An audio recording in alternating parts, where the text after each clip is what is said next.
Alright, welcome back everyone. We're doing more orchestration by popular request. I will do more of these, but not every day, okay? Not every week. I actually have shit to do. But so, here's a couple more orchestration tips. And once again, if you want to show your appreciation, I did sign up for buymeacoffee.com. Link is in the description. You can, you don't have to. Anyway, so here's the first one that I want to talk about today, which is film scores are notated differently from conventional concert scores. The reason for that is that film scores are rarely rehearsed. There's little to no rehearsal time, meaning everybody's reading shit from the page. Everybody's sight reading.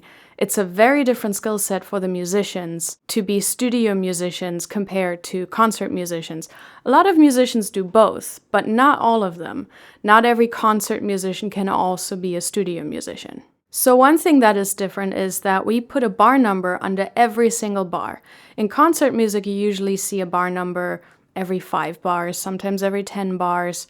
We don't do that because we don't have time. We don't have time for people to count bar numbers. If the conductor calls out bar number 25, everybody needs to know instantly where that is. So nobody has time to kind of go back where the bar number is and then count to like 25. That's just a waste of time and can also lead to more mistakes. So just to be safe and to save time, we put a bar number under every single bar. Film scores also don't usually have key signatures. Accidentals are in front of every note. Partially because film music tends to modulate a lot and it's not necessarily written in specific keys, and there's a lot of chromaticism and stuff. But more importantly, we want to avoid any type of confusion. We want to avoid that people forget there was a key change, 2 pages ago, and they forget accidentals. This isn't a problem if you have rehearsal time, but if you're sight reading, it's so much easier for the musicians to just read the notes as they are written. This is also why we often avoid writing in really weird key signatures, because otherwise you just have accidentals in front of every note and it's so difficult to sight read. So something like E minor or D minor is just so much easier to read for everyone. You will also find that in film scores, all the violin parts are usually notated in the same part. So all the violins are seeing both violin 1 and violin 2. This is so you can easily rebalance if there's triple DVC or you notice something's not quite as balanced as you wanted it to. You can very easily just rebalance and re-DVC the first and second violins. So kind of the violin section functions more as one thing as opposed to in concert scores where they're really 2 separate things. Sometimes this happens with other instruments as well. If you're unsure, sometimes 2 instruments are printed onto the same page so that you can easily switch around, especially if you have uneven DVC and you don't quite know who you want on which part and how many people you want on there. It's very easy to just give them all the parts and then they can rebalance at the session. Most of the time, film scores, the conductor score will be in C. It's non-transposing. Concert scores very often are transposing. The parts will always be transposing, that doesn't change, but unless the conductor specifically requests it, the concert score that we conduct from and that we also read in the booth from is going to be in C, just to avoid miscommunication. Something else you will see in film scores a lot is a cue marking. Now, what that does is you may have done something in your mock-up and the orchestrator sees it and is like, we don't have that instrument. Maybe I wrote something in bass clarinet, right? In my mock-up. And then the orchestrator looks at our lineup and sees, well, we only have bassoon. We don't actually have a bass clarinet. So he might take that and write it into the bassoon line, but then he will put a cue marking on top of it and basically go, this is not what you had in your mock-up, but if you want this at the session, it will be in the instrument part. So you can decide at the session whether you want this or not. And other times it's suggestions from the orchestrator. That way they don't always have to check back with you. They will just write it as a cue, basically going, I think this is what you mean, or I think this would work better with the actual orchestra that we have, but your choice. But the players have it in front of them, and so now you can tell the conductor, or if you're the conductor, you can directly tell the musicians, we want this or we do not want this. Or you can just audition it. You can just do a take with, do a take without, and then go, okay, I made my choice. One thing to always remember is that film music is recorded music. It's not live music. It's not meant for the concert hall, so it functions differently. We can have overdubs and striping, meaning if something doesn't work in the scoring stage, something isn't quite right, we can't hear the solo properly, for example, or we don't want to like triple DVC something, or our orchestra is just too small, we can do overdubs. We can just do 2 whole orchestra passes, which you can't do live, but it's recorded music, so who cares? We can just record the soloists separately and then mix them in differently. You know, it's produced music, so we do things differently. So even though we know it wouldn't work live, you very often have overdubs. You very often record different elements separately. Sometimes you record different sections separately. I have a whole video about how film scores are recorded. I can link that here or here, somewhere in the corner. So you can get a better understanding of how this stuff is made and how it's eventually mixed into the film. But so you will often see that film music needs to be rearranged for concert purposes. Whenever someone asks me for a score to perform live, I have to rearrange the score, because I wrote it in mind with the way we were going to record it, and the orchestrator orchestrated it in mind with the way we were going to record it. So if we're recording sections separately, maybe I can have a really small string section and a big brass section. Would never work with them together in the room, but if we're doing the separate recording anyway, the striping, it's fine. Something else that will happen in film score specifically is the concertmaster will either show up early or will get the string parts a day early. The concertmaster being, by the way, the first violin. It's the person, if you're conducting, it's the one to the furthest left front seat. That is the concertmaster. And they will go through the music before the session. They will make sure to put down bow markings, phrase markings, correct stuff. They will ask you questions if something is unclear so that they can clear it up before the session even starts, so we don't waste session time because it's expensive. So they're basically kind of like your right hand, especially for the string section. But they will make a lot of string decisions for you, often without you even noticing. They will just solve problems before they even occur. If there are harmonics, for example, sometimes we just write them all down just as natural harmonics, even though we know it's not possible to play, because we just leave it to the players on how they want to play those. Or the concertmaster will just mark them down as natural and, as artificial harmonics. However, it's easiest for them to play, basically. So we don't even have to make these decisions in film scoring. We also tend to use a lot of non-conventional descriptive words just to make it even clearer what we mean. So you will often see, mysteriously or sneaky or, just English words or words in other languages that you don't necessarily see in traditional concert music, but something that really describes a little bit better what's happening in the scene, so the players know exactly what kind of emotion we're trying to achieve here. Because they can't see the picture. The conductor is seeing the picture, and everybody in the booth is seeing the picture. The players don't. So they don't know what's happening. So another thing that has been a concern in the comment section, but that is kind of being discussed a lot, is doubling thirds in orchestration. Now the background comes from counterpoint, because if you're going back to Baroque counterpoint and like Renaissance counterpoint, classical counterpoint, usually we try to avoid doubling thirds and dominant sevenths, or any type of tones that have a tendency, or leading tones. You usually try to, it's like one of the traditional rules of counterpoint, to not double these, because they have a tendency to go into a specific direction, and if you double them in an octave, inevitably you will have to resolve them in parallel octaves or parallel fifths, which is undesirable in traditional counterpoint. However, in orchestration, where everything is doubled either in unison or in octaves, you cannot avoid parallel octaves or parallel fifths. So I think that's where the confusion stems from. However, if you do double colors, if you do double thirds or any of the other colors, 7, 9, 13, sharp 11, whatever floats your boat, and you do it in octaves, it's usually easier to double these colors in the higher register because of the overtone scale. I'm not going to get into that. If you want to know about overtones, Google it.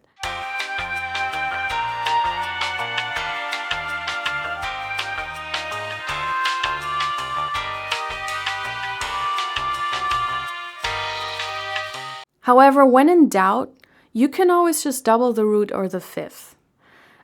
Because they are pretty neutral chord tones. They are not colors. So you can double them pretty much indefinitely. Yeah, at times it can get a bit boring if you do it too much, but when in doubt, if you are unsure, you can always just double the root, double the fifth, you're gonna be fine. Too many octave doubles in the thirds, it can make things full and rich, but also very dense and unclear at some point. So use with caution. I personally find you don't actually need a lot of the colors for them to be heard, because they will stick out no matter what. I have read a theory where people have claimed that you should have all the chord tones represented in each section. I don't find that to be true. Looking at traditional literature and concert music, looking at film music, but also looking at my own music and what I've done, I don't find that you need all the chord tones represented in every section. I don't know who came up with that. So yeah, if you're worried, for example, this came up with the, when I said melodies and octaves work, some people were afraid that if the melody hits a third, you're gonna have thirds in the melody doubled in octaves, and they were worried that that's undesirable. I would not worry about it too much. I would, however, then try to not have too many thirds in all the other sections. Or maybe if the thirds get really low and it doesn't sound good down there, maybe have, the lower octave switch a little bit into counter movement and then switch back into the octave. I do that sometimes if it gets too cluttered and not so nice. Know the ranges of the instruments and also what the instruments sound like in the different ranges. This is something very, very important. It's probably one of the most crucial things about orchestration. There are plenty of videos right here on YouTube where professional players demonstrate their instruments. They will play through the ranges, explain their instruments. Some library developers also have resources for that. So I would definitely spend some time, look them up. I mean, you can also read the study of orchestration, but I find that for this specific thing, it's just easier to hear the instrument demonstrated, because describing sound is always kind of wonky. You want to hear it. But learn about what the instruments sound like. The problem with sample libraries is that they can give a very wrong impression of what instruments sound like in different ranges, because they are volume balanced, but also very often the ranges are stretched. So they will just record the instruments up until their strong range, and then they will stop and they will just stretch the MIDI further and pitch shift it, which kind of sometimes gives a wrong impression about how low or how high the instruments can comfortably go and what they sound like in those ranges. And of course in mock-ups, but also in a lot of film music recording, the way we record, we often have a lot of freedom in, balancing things out in a slightly fake way that would not work if everybody was sitting in the room together. Like I said earlier, if at a scoring stage I notice something's not working, I'm not hearing the flute solo, I can just have the flute sit out the take and then we'll record it separately and then we'll just push it in the mix, the same way we do it in the mock-up. But if you have to record everybody together or you have a concert setting, that of course doesn't work. And of course you lose time. Here are some common mistakes, for example, or some common misconceptions. The flute in the low register. It's barely audible. It's really soft. It does not cut through anything below G or F, like G3, F3. You're not going to hear that. Ideally, you're just if the orchestra is playing, ideally you write in the second octave and in the third octave of the flute. You're not going to hear it down there. It's just going to be swallowed up. It's almost just air. It's very difficult to project for the flute player. Samples do not suggest this, but in a live setting, the flute is just going to vanish. Like, don't even bother. The high piccolo, so much louder than you think. Like, they can compete with the trumpets in terms of loudness, and they're even more painful than the trumpets.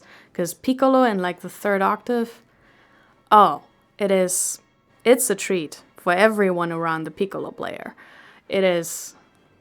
I'm a flute player, look, and I stay away from it. We also have the low oboe. The oboe does the opposite from the flute in the low register. It gets really loud. It's very hard to control the volume down there. Don't go there, like unless you really want a loud oboe. But also it gets really piercing if you go above like C5.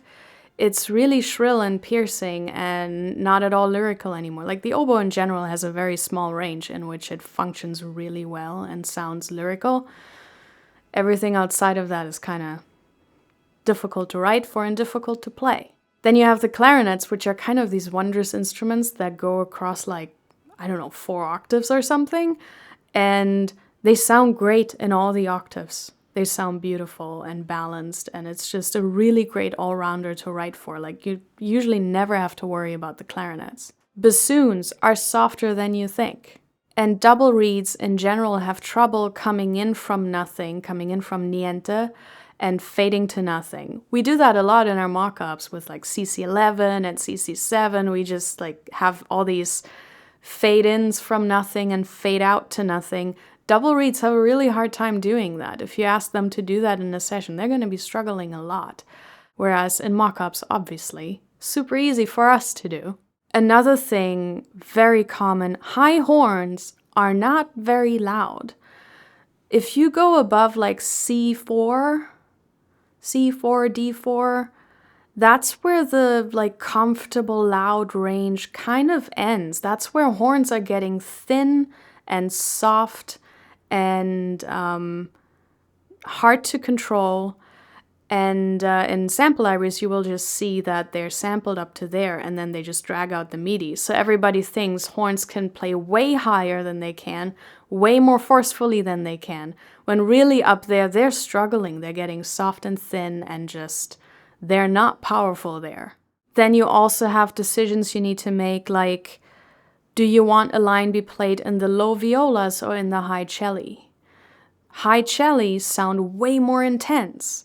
Low violas sound very calm and very relaxed. That's a choice you gotta make. And yeah, as mentioned, some things can be solved at the scoring stage because it's recorded music, because we can separate things out. We have, at this point, pretty much unlimited processing power and unlimited tracks. So if I notice something's not working, we can just separate out the things that aren't working and just record them separately. But it costs extra time, and time is money at a session. But so yeah, take some time, look up some videos of the different instruments, of players demonstrating their instruments, explaining how the instruments work, so that you get a better understanding of what they can or can't do. Because if you write something impossible, it doesn't matter if you have the best players in the world, they're going to be struggling, and that's going to cost you session time, and time is money at a session. And the players will just get really frustrated too. Another thing that is very advisable for film scoring, but also for concert music in particular, is give everyone interesting lines to play. That doesn't mean give everyone difficult lines to play, but give them something to do. Don't have people sit idle for too long. They will lose focus, motivation. I mean, we've all been there where we're just waiting around. It's more draining than actually playing. But if you give people something interesting to play, they will appreciate it and make more of an effort. And they will be more focused in general if they feel their part is musically important, that they're contributing something. So very often, if I notice, an instrument section hasn't been doing anything interesting for a couple of bars, I will try and do something. I will try to add counterlines, for example, or imitations of the melody, or instead of having them just play one note, maybe have them play alternating notes or arpeggios. Maybe give them a different articulation every now and then. Maybe give them passing tones. I mean, it can be really simple stuff to give them, but give them something. If I have an action cue and I notice I haven't used the trumpets in a while, just give them a little thing to throw in to the next bar, just a little something, just so they don't sit idle for too long. I also always try to give most people a solo. I try to give every section a solo. If I know my orchestra lineup, I try to make them feel important. I try to make them feel like they have a purpose there. So really whatever comes to mind, but at least keep it mildly interesting for everyone. Nobody just wants to have footballs on their page or, breaks on their page. It's just not fun for anyone. If they're too bored, they just become unfocused, and unfocused players tend to make more mistakes. Happy players who feel appreciated will perform better. They will care about you and your music a lot more. Here's a big one that I learned, I think, at UCLA, which is choose balance between the playability triangle is what we called it. So there is difficult to read, there's fast tempo, and then there's technically difficult to play. And you should never choose all three at the same time, because that's just gonna cost you session time. Again, concert music, different story, you have rehearsal time. But in film scoring, they are sight reading, so you pick your darlings. For example, you have fast string runs. They're not generally struggling with that, but if you have something fast that is also technically challenging for them, at least write it in a key that is easy for them. So for strings, that would be E minor, for example. Strings love E minor. Super easy key for them to play in. If you write fast string runs in E flat minor, I mean, you're gonna get what you deserve. It's not gonna be good. Maybe the London players can do it or whatever, but, make choices, make good choices. If you're gonna have something fast, write it in a key that comes easy into their hands. And make lines logical, if you have something fast and you have runs, don't randomly skip notes or have the runs lead into nothing, or, make every line logical. I sometimes write really fast music that I think might be difficult to play, and then we get through it really fast in the sessions, and sometimes I will tell the players, I will go, well, we got through that way faster than I thought. I had planned way more session time for this cue. And they're like, you know what, it looks difficult, but every line is so logical musically and harmonically and melodically. Everything goes exactly where you would think it needs to go, that we can get through it much faster.